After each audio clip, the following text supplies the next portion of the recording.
Due eventi all'interno dello stesso seminario a Carmignano di Brenta. Si è parlato di come il distretto 4 del Comitato dei Sindaci ULSS 6 Euganea, Cittadellese e Campo San Pierese intendono applicare il piano contrasto di povertà della Regione Veneto, applicazione territoriale approvata dagli stessi sindaci a fine giugno. Una vera emergenza se si calcola che sono circa 800.000 i veneti che faticano ad arrivare a fine mese. La Regione Veneto, su anche spinta di quelle che sono state le normative nazionali, ricordiamole,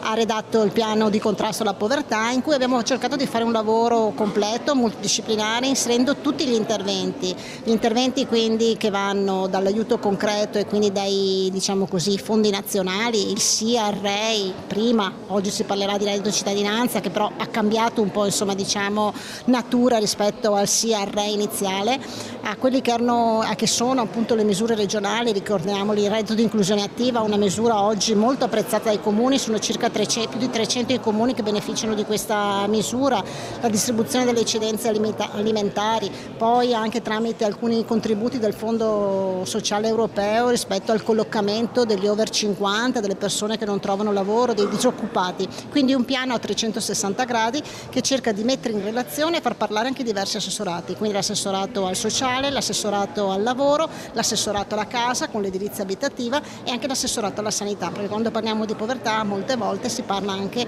di non accesso alle cure sanitarie.